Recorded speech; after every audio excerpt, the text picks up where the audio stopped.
Ada yang tahu buku ini? Buku tentang kamu. Ada 6 nilai psikologis yang bisa kita dapatkan kalau kita membedah karakter Sriningsih. Yang pertama, Sriningsih ini resilience. Menurut Ann Master tahun 2001, resiliensi adalah kemampuan seseorang yang tetap mampu berkembang meskipun berada di dalam keadaan yang sulit. Keseluruhan dari semua cerita di buku ini nyertain gimana tangguhnya Sriningsih hadapi semua cobaan itu. Mulai dari ibu tiri, pemenang yang jahat, berjuang di Jakarta, bahkan sampai di luar negeri.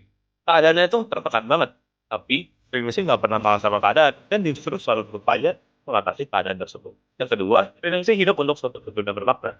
Menurut Viktor Frankl, alasan manusia tetap hidup adalah karena dia menemukan makna dalam hidup. Kalau kita lihat Ningsih, dia selalu bekerja keras dan memberikan yang terbaik dimanapun dia berada. Saat dia tidak iklan fans, dia nggak leha-leha, tapi justru sukarela mau bersih-bersih. Itu pun saat dia bergaul di Jakarta dan jadi sirkus di London.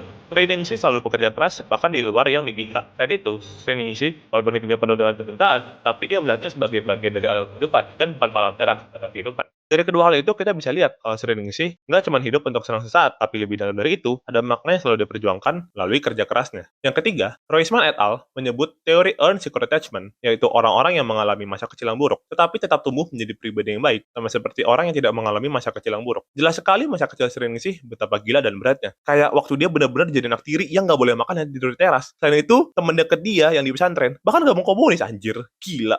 Jujur, gue kalau jadi sih, gue pasti udah ngamuk-ngamuk dan mukulin orang sih. Gila aja hidup bertubi-tubi kena masalah mulu, udah gitu masalahnya nggak main-main lagi. Tapi ya untungnya Sriningsih itu bukan gue.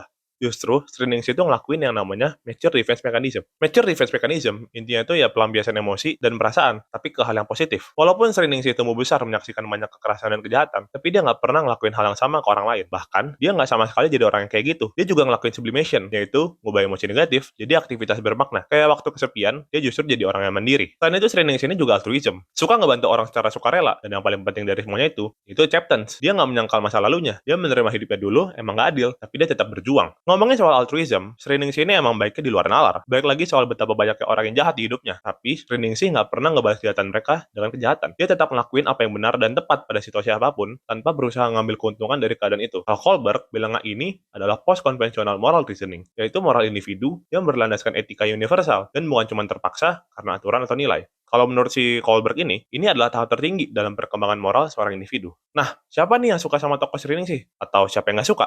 Atau jangan-jangan kalian lebih suka zaman Zulkarnain? Ya, dia juga keren sih.